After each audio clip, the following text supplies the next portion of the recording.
Dum, dum, dum, dum, dum, dum, dum, dum, dum, dum. Right. Oh yeah, The Great Escape. That's Yes, that's what I think. I assume that's what you do. yeah, no, totally not conscious. But which is fitting, rather. Oh dear, Stephen. Andrew, Do you fancy spending a quiet night inside number 9? I really, really do.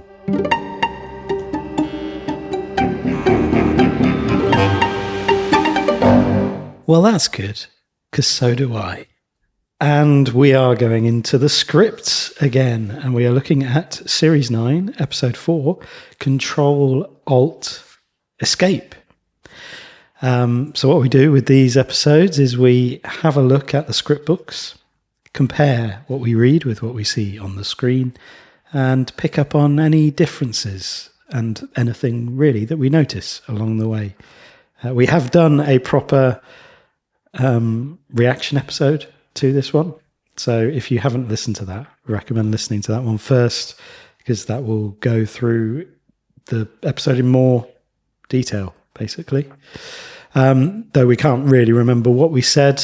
I mean, there's certain things I remember that we said about this episode, but I don't remember everything.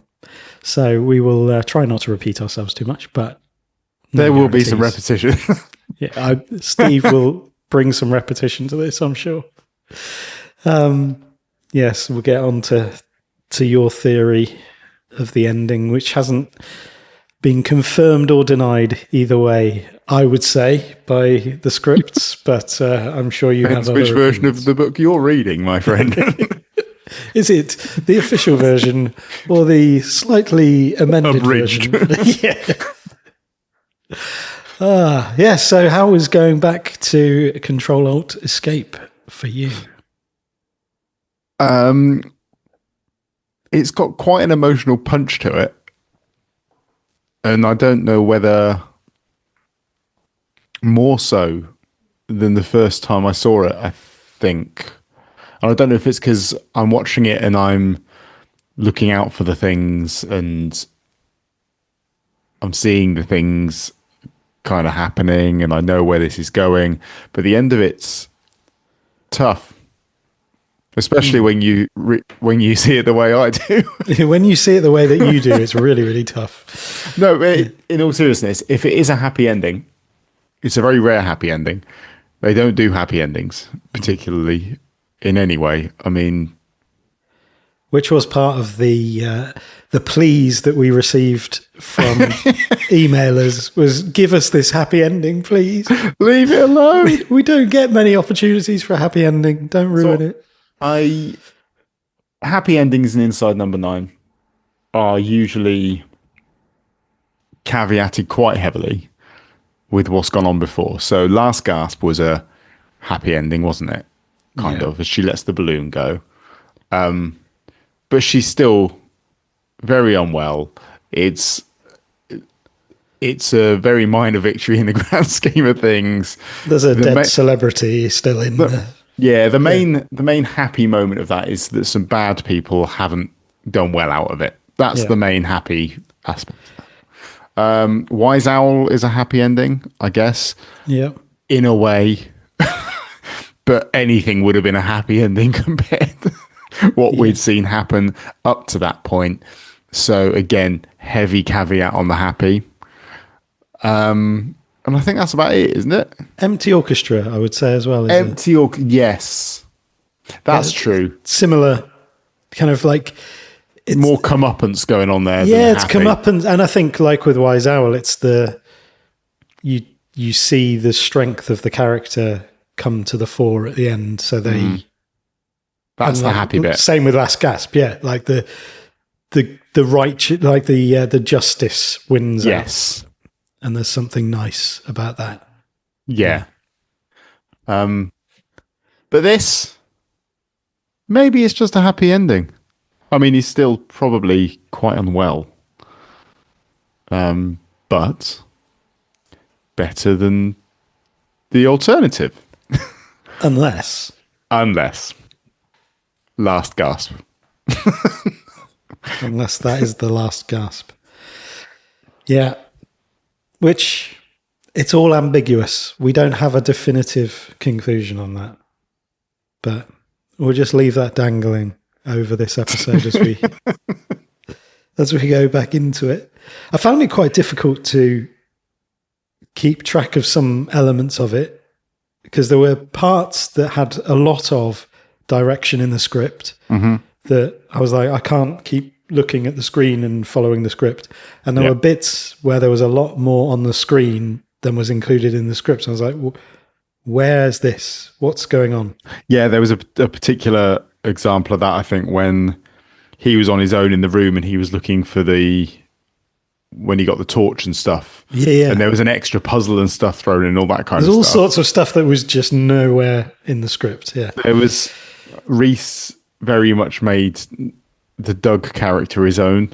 There was lots of extra little bits and pieces that he dropped in to really flesh out that character a bit that I really enjoyed seeing. Yeah, should we go from the beginning? Let's go through it. Yeah. The first thing that I noticed was there's not a flickering exit sign at the beginning. Oh, okay. Hadn't noticed You just that. see there's an exit sign. But my eye was caught by the word flickering exit sign, which obviously would be very much seeding what you see at the end. Yeah. Where some of the stuff goes out, but yeah. They added in an introduction, didn't they? A voiceover introduction of Doug that wasn't in the script. So Doug saying, "Welcome to Locked and Loaded," and the killer's lair. That wasn't scripted when he introduces where they are. Yeah. Yeah, in the script, it just starts with him saying, "Right, are we all ensconced?" Ensconced. So I think that works a lot better because it's almost like in the script, you've got the introduction is insinuated through the directions that you read. But I'm sure as you start filming that, it became a thing of like, oh no, we need to actually have the compare character sort of welcoming the family and introducing what's going on here. Locked and Loaded is a strange name for an escape room that is in someone's head. That's like an alternate reality that's going on in his head. You thought there'd be something linked to something. Well, I suppose he's locked. He's locked away. He's loaded with drugs. He's loaded. I mean, he's loaded with all sorts of things. He's loaded with drugs. He's loaded with regret. Maybe some regret. Maybe lots of stuff he's desperate to get out but can't. Yeah, maybe. Maybe it's the perfect name for it. Maybe it is the perfect name. Yeah. There you go. That was easy, wasn't it? We can all change our minds sometimes. That's good. Yeah, no, I think it's fine. I'm willing to change my mind about something. Hopefully you'll be as amenable later on. You're seeding this. I'll change my mind on 4 or 5 things if you just promise to change your mind on one. I think it's important that we keep an open mind. I think Isn't you it? do. I think I do think that, yeah.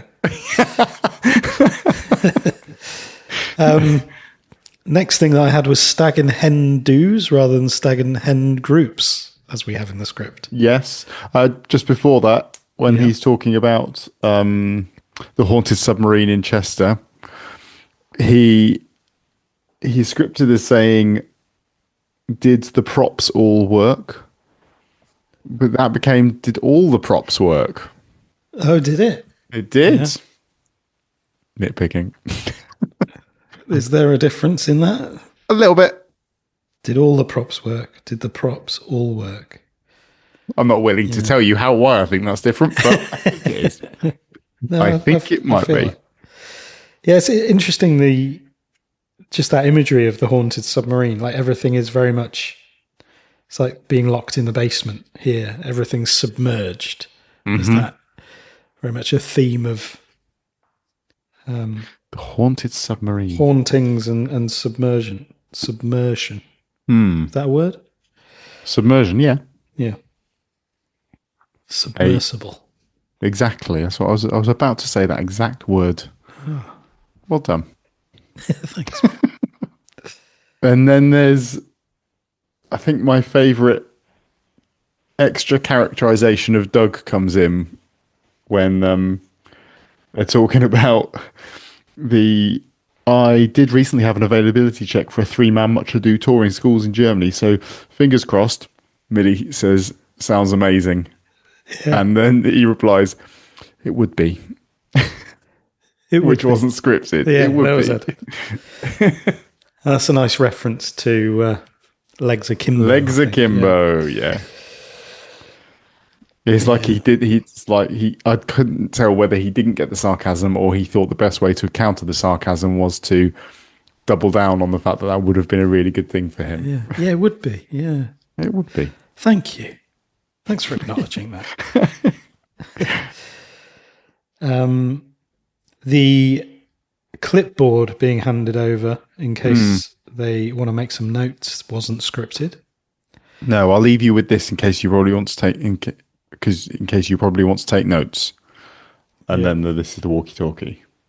There's a walkie-talkie, sorry. Yeah. Which is, I mean, the clipboard is mentioned in other areas in the script, so it's not a separate character that's been added. But Mr. Clipboard. Mr. Clippy. Yeah. From Wood. But it's it's obviously a big part of that hospital seeding, isn't it? It looks like you're trying to stop yourself being killed in a coma. Can I help? Yes, Mr. Clippy. Yeah. So there was some more great Reese stuff here when he's doing his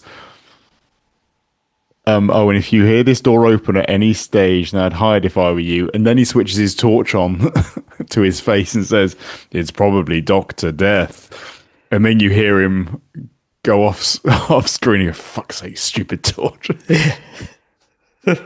He also adds a returning home after it's probably Dr. Death there. Oh, yeah. Fuck's sake.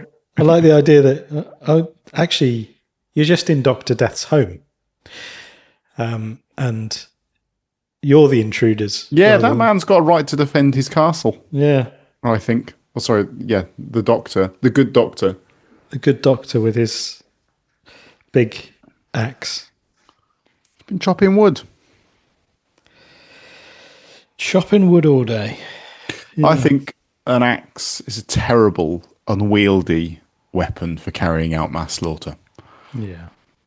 I don't think it would be my choice. No.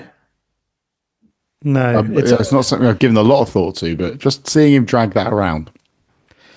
Well, I feel like you see it in shows, don't you, where there's a scene in Twin Peaks when Leo is wielding an axe and trying to chop up Bobby. Yes. And it does feel like you've got if you get caught in it, you're not going to fare well. Or you will. You will fare well. I've never linked those things together. You will not fare well, but you will fare well. You will definitely fare well. But you have a chance of escaping just in the movement of like bringing it behind the other person. If you can get away, you've got a second or two to. But the thing is, you've got to time it like a game that's got a lag on it. You almost need to be on the wield and the drop slightly ahead so they run into it. Mm-hmm. Yeah, that's true. You've got to know where they're about to go. Where they're going to be. Yeah. And I think your chances of collateral limb damage. Just of everything damage. Collateral everything. Just the room, the floors. But yeah. It's got a really menacing thing to it when you drag it along the floor. It does. So it does have that going for it. I mean, I think even in the lifting... Sorry, just to go back to the practicality. Yeah. The lifting of the axe My concern would be, especially if you've got the sort of sharp, picky point bit, is you lift it over your head and that goes into your back. Or it gets stuck on like a beam behind you. Yeah. Oh, and then you're vulnerable to tickling because your armpits are in the air. So axe, good for immobile objects like logs, Yeah. things that are already dead. And Not making great. a threatening sound. Making a threatening sound. Not so great for actual killing of still mobile objects or beings. Yeah. Okay, I'll bear that and I'll add that to my pros and cons lists for axe. Yeah, I do.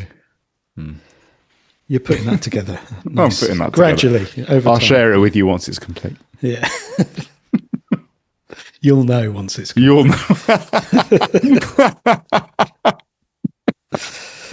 Just, yeah. A couple of little tiny changes. Jason, so we've got tools on the wall, shoes in the corner. Could be a hidden object in this pipe here, rather than looks like there is a hidden object in this pipe here. Yep. And then when he says, so it's scripted for him to say, a key for this lock would be a good start. And then to Amy, can you get in? And says instead, can you feel anything? And I think that struck me as the bleed in from the hospital world of like, obviously you're going to be asked that, can you feel anything? And yeah. So it was, made me think, I wonder whether they've noticed more opportunities for those crossovers that they're not stark in the sense of making it obvious that there's or what is going on at that stage. I think it does feel obvious that something else is going on. On that first watch, it was like, this is unsettling because this doesn't feel like what we're seeing is all there is here. It was when you've got the bits of them disappearing down the tunnel to go and do that bit and him being left on his own and it all seeming like there's a weird staging going on here. Yeah. There was also a line that there was a change just before a couple of those bits when they're talking about Doug. And it switched from in the script saying, I think he's one of the ones that's a bit too much into his job, don't you? Switch to takes his job a bit too seriously. Oh, yeah. Neither of which were things that I think someone would say about a healthcare professional working in a hospital, dealing with their soon-to-be dead relative. No, that's true. I think he takes his job a bit too seriously. Does really? This is someone I would like to take their job. Yeah. To use a phrase, as seriously as a heart attack. Absolutely. Yeah. Please do take it seriously. Yeah. I wonder whether that's an internal frustration that Jason is feeling about Doug being a bit much, like doing very earnest, very earnest, eager, and very, very into his job. Like, he is taking his job very seriously, and it's like, I just want something normal, something less. Or Dr. serious, Morton, even Dr. Morton, who just knows what he's doing and doesn't have to oversell it too much. Yeah, there was a weird line switch, which actually made the line better, I think. Clever girl aims, good thinking. Became good girl aims, clever thinking. Oh, I didn't pick up on that. Let's just switch them around, which makes more sense. Clever girl. It's a bit Raptors, isn't it? A bit Raptors. It's a bit Robert Muldoon. All you think is dinosaurs. He's clever girl.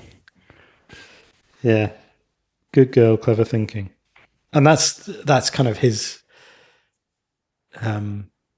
values, I suppose, in some I was watching this thinking it's just Steve having a great time showing off like his logical mind. And It's just Riddler the Sphinx and this one are him. It's that, exactly. Yeah, if you think that Reese is really embodying the character of Doug, I think it's true for Steve as well. Yeah. Yeah.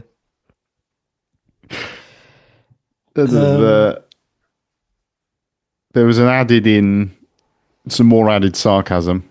There was something where well done to Millie and Amy. Yeah. And Amy and then Millie gave her, yeah, nice one. At one point, I think it was. Oh, was that? No, I missed that. Yeah. Yeah. Oh, well done, Millie. Always pays to check the mirrors, that bit. Yeah, I think so. Yeah, there's a missing U from Amy saying there's a newspaper report about Jeannie Gray. It says she was found with an ear missing. Ew. That was taken out.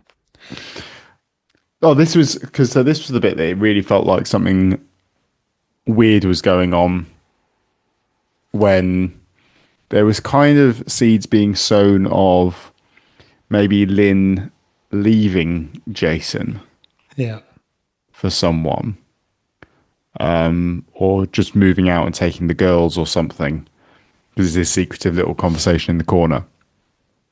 And that felt weird.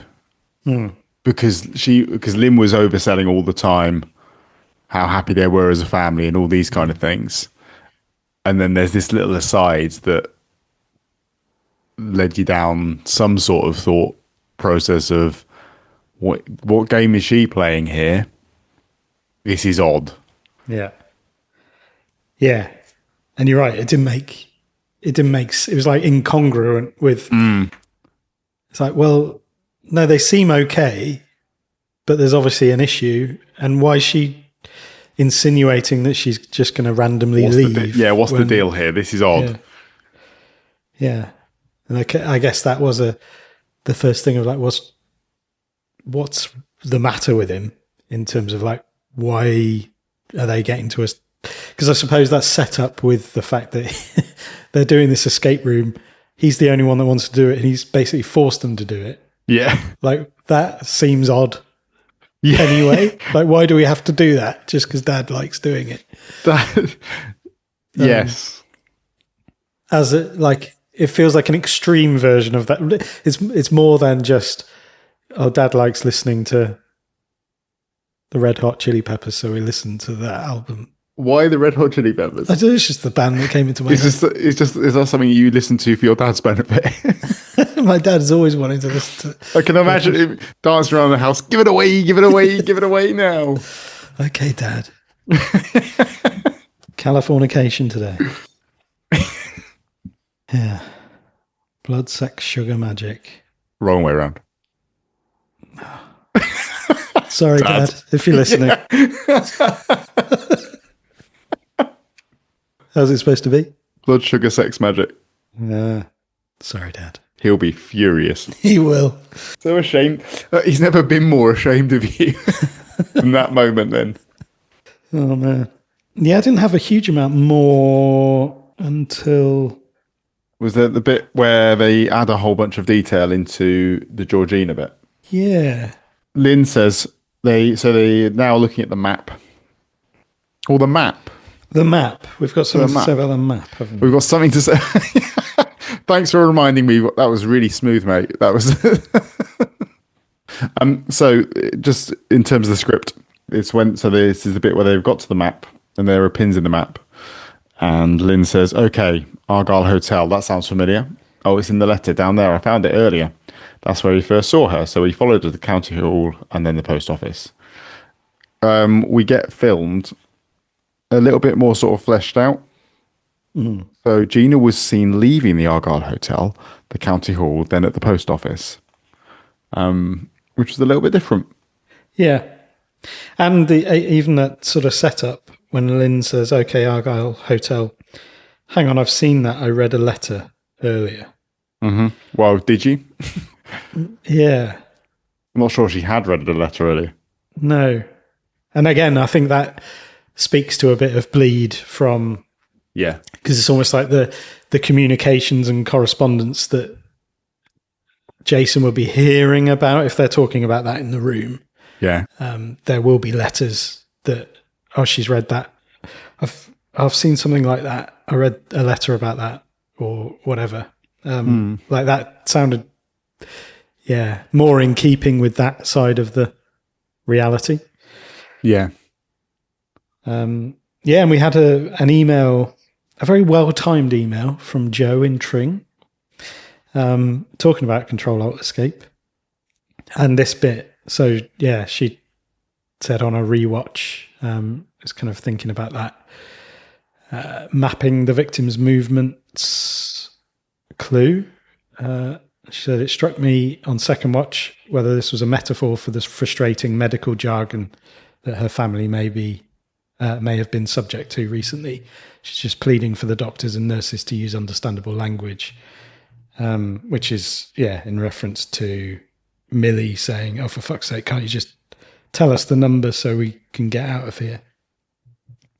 And I guess that is actually in keeping with that bleed with the letter as well. I've read something about that terminology or that jargon was mentioned in that letter that we read earlier. So maybe there's something that we can. I think that's the thing. It's almost like, what is the number you're waiting to see before you decide that you're going to pull the plug?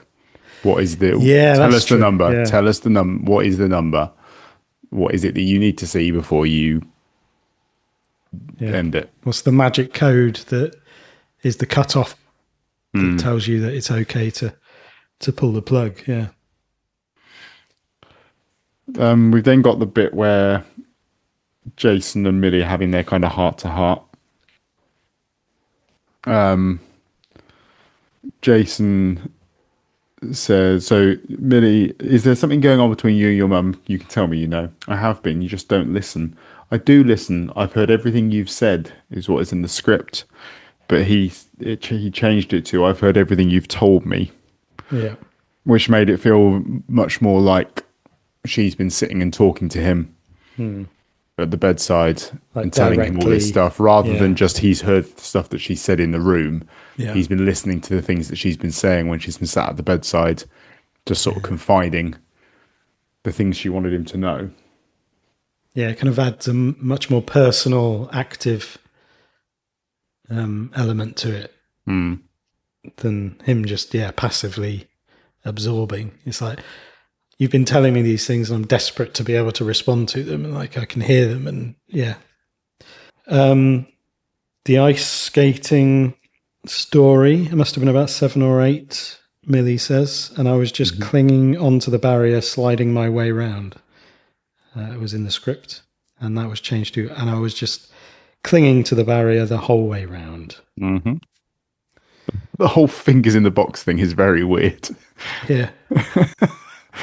I can't remember what he said about that. That is a thing. That is a memory that I have of ice skating, of the fear of getting my fingers sliced off. Absolutely, yeah. I feel like we talked about this. Yeah. It's such a brutal thing. Have fun. What's the worst that could happen? Good luck. Why? You'll see. You'll see. Someone slices your fingers off. What? Well, and that's almost a like Wise Owl style. The fear is instilled by the warnings you get from people. When falling on the ice, clench your hands into fists. That'll stop other skaters from slicing off your fingers with their skates. Twit you. Yes, exactly. Like that. Yeah. Which reminds me of Joe in Tring, because Tring apparently is home to a taxidermy museum. So, there you go. Yeah. Which, what did your Apple AI summary of Joe's email say? So Joe also gave us their top line episode list as well, which has given us some thought for something at some point. It summarized the email as podcast appreciation, top 9 episode list provided, taxidermy museum recommended. That's it. Taxidermy That's how it museum summarised it. recommend. Yes. Yes. I don't think was a fair representation of the. I don't think so either. I'm glad I read it rather than relying on that summary. Yeah. Otherwise, I'd have gone, I don't need any taxidermy museums recommended. And it said nothing about the Control Alt Escape reference? Nope, didn't mention it at all. I have Even though family. that was the subject title. Yeah. Maybe it thought I don't need to say that. It's got that in it. I've got family in Tring. Maybe I'll ask them for some thoughts on the taxidermy museum. Yeah. I'll drop them a message later. I hear you've got a taxidermy museum nearby. How would you rate it? On a scale of 1 to 9.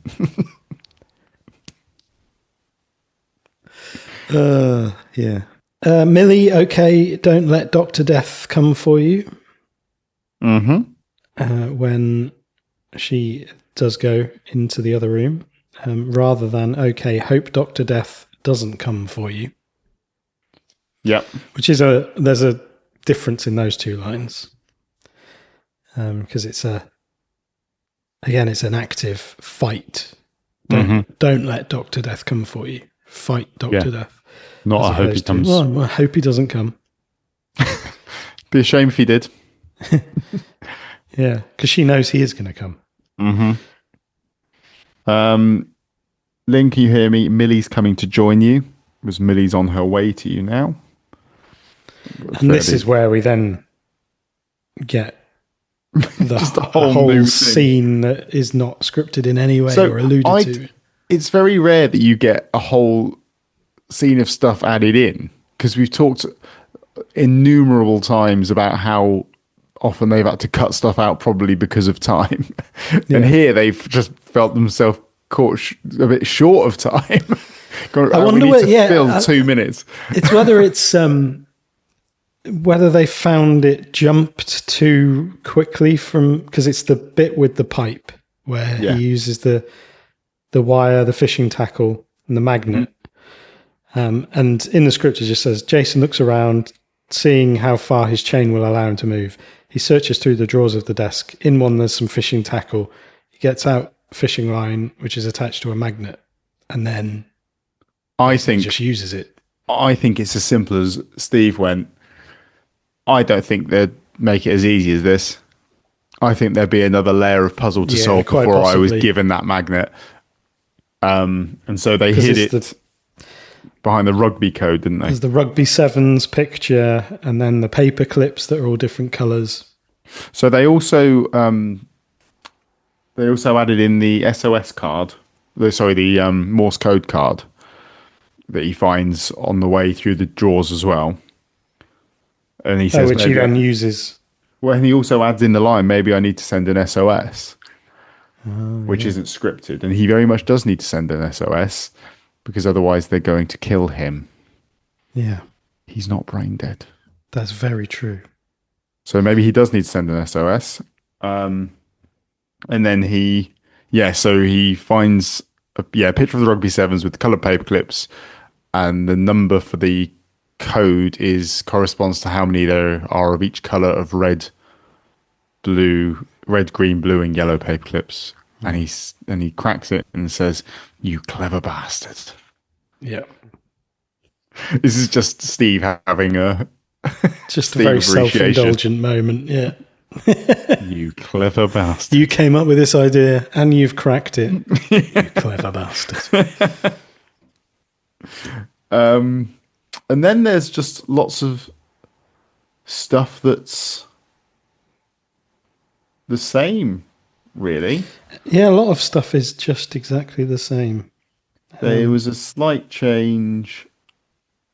So we then get the reveal that he's in hospital, don't we? Yeah. Oh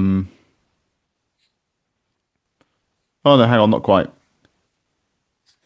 That's after he has his kind of thing of Dr. Death appearing in the room. Yep. And then Doug comes back in and sorts out the computer. They're talking about the family, and Jason says in the script he says they're indulging me. I know none of them want to be here, but it's nice to have something to do together while we can. That together was switched out to being as a family while we can.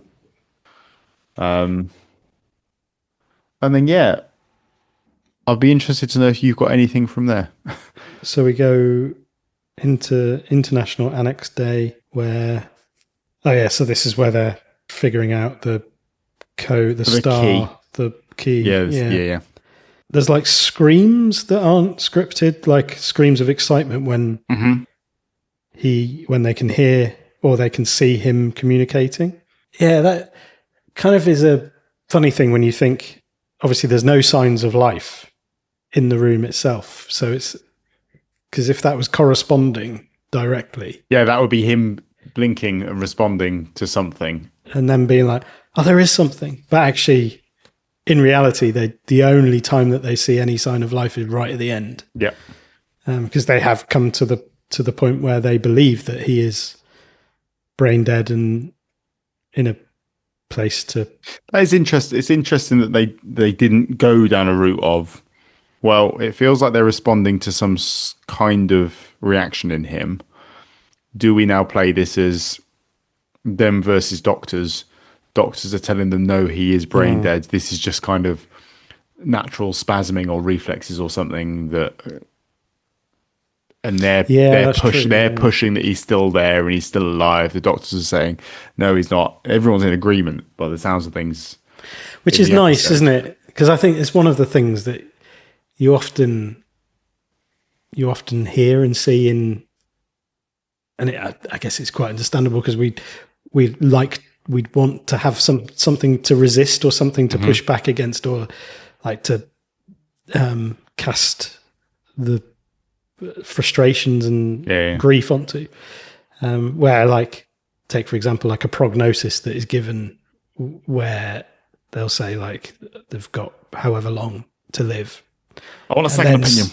Or that they outlive that and then talk about it as if they have defeated the doctor, rather than the other end of the average length that tends to happen in this situation. The doctor's this callous professional who isn't really that fussed, but they've had to fight their corner. Yeah. And it's like, no, they're not making they're not Dr. Death. They're not Dr. Death. Yeah. And so Dr. Death is obviously in Jason's head. Like this character is a construct of his mind there. And in reality, no, they are all working for the same thing and with the same hopes and whatever in mind. So yeah, I think that's a good observation. Door was added. Okay, 4-letter word. Book, door. Lamp, door. Could be anything. That's not anything. Doesn't have 4 letters. Anything has more than 4 letters. Silly. Didn't spot that one in the script, did they? You can do it, Daddy. I think that was cut. It's Amy. And brilliant was changed to that's it. Well done, Jace. That is all I have on those pages. Okay. Any more from you? No. To be honest, I've struggled from here till the end. Yeah.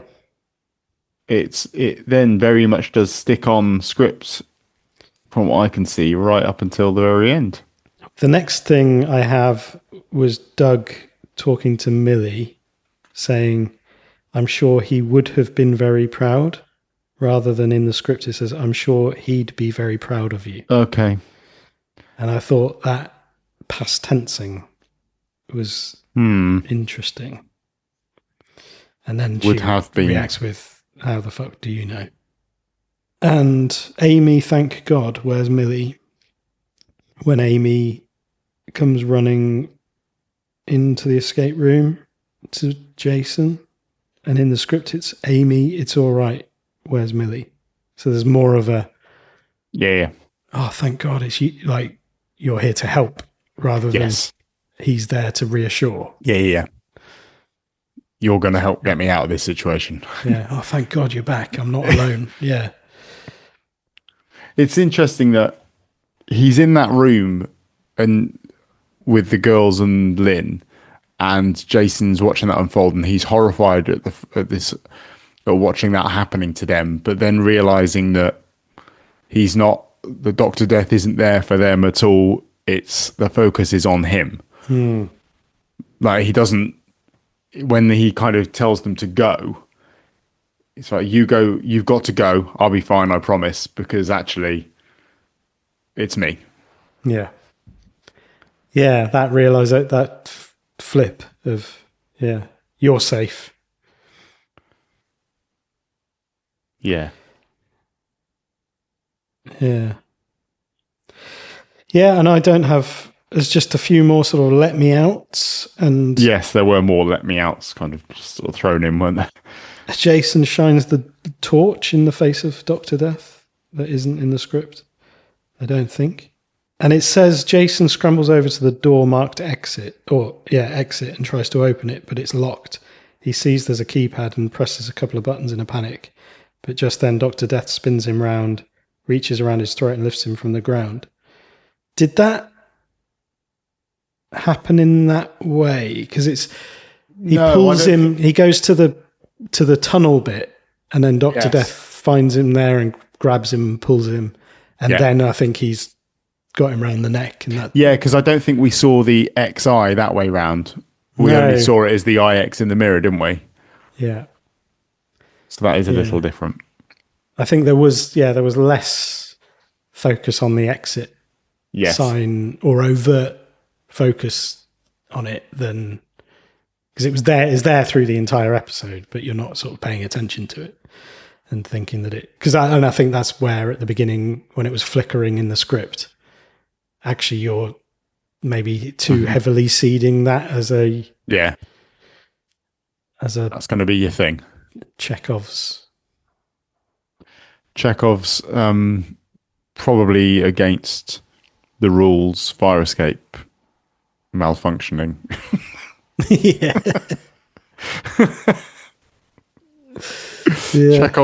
Chekhov's malfunctioning fire escape light. Would they have that at the haunted submarine? No, I think fire escapes on a submarine are a really terrible idea because you open them and you just flood. But then I guess you flood a submarine, what do you do? Sink. Float. You've got the opposite rules on a submarine. All the water just, what? Hang on a minute. Is this only underwater because it's full of water? No.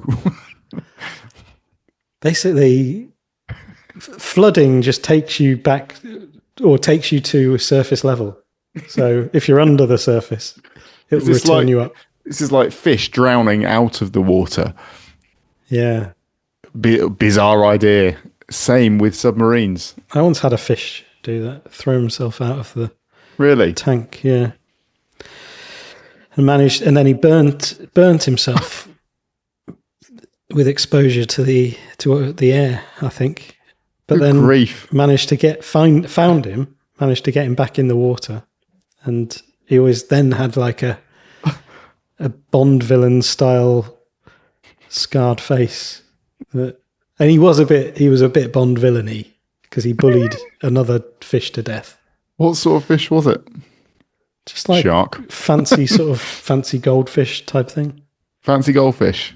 Yeah, one of those like frilly, not gold, but sort of other colours. Bit pompous. Ostentatious goldfish. Yeah, but threw himself out the.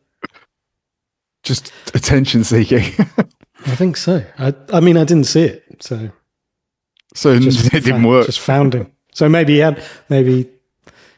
was attention seeking. Like, why aren't you here? You're ignoring me. I'll show him. This really serious manipulation and gaslighting that you were being subjected to by this goldfish. Yeah. He just kept on saying, I never said that. I don't know what you're talking about. I never said that. He literally hadn't remembered. He had the memory of a goldfish. I don't remember that conversation ever happening. Of course you didn't. You're not You're a manipulating me. You're a goldfish. You're a goldfish. I don't remember throwing myself out of the tank. Yeah, that's because it happened 5 seconds ago. What am I doing here? Goldfishes may seem like they're manipulating you, but in reality, they really don't remember any of the things that happened. Well, they might be manipulating you, but they can't remember why. In reality, goldfish have very good memories. You can train them. They do, I know. This is all a lie, isn't it? So this is a lie. It's a big manipulation. It's a big gaslighting of everyone by the goldfish community. They've done these studies pretend studies into the poor memory of goldfish just to make you think that they're not manipulating you. As it turns out, they are running the world.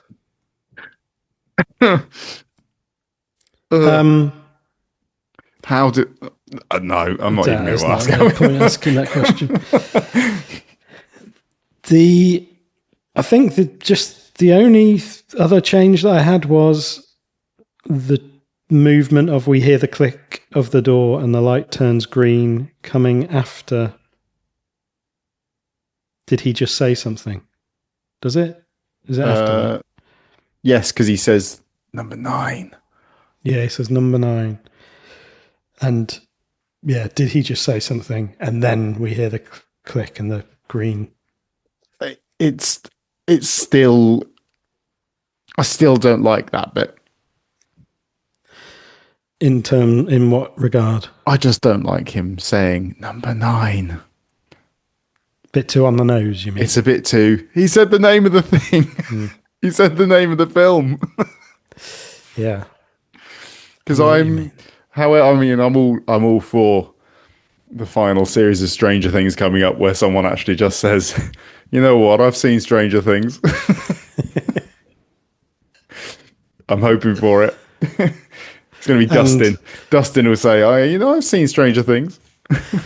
And the latest series of South Park where they have a South Park sucks petition because it's got too political. And they're talking about the town. It's very amazing. It's good. It's very good. Have you seen any of it? I haven't.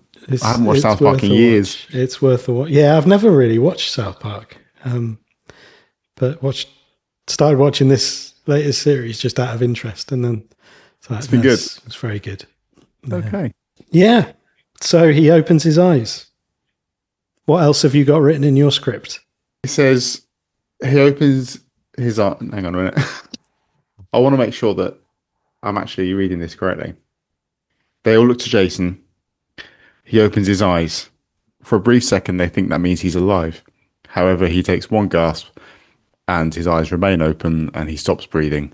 The monitor lets out a continuous beep. He's dead. So I think they must have decided that they wanted to leave a bit of ambiguity. They must have done, yeah. To the extent where some versions of the script book, they removed that line from. Yeah, they left the ambiguity in my script book. Did they? Yeah. It's funny how mine doesn't have any ambiguity about it. But I'm glad that you were open to the idea of changing your mind.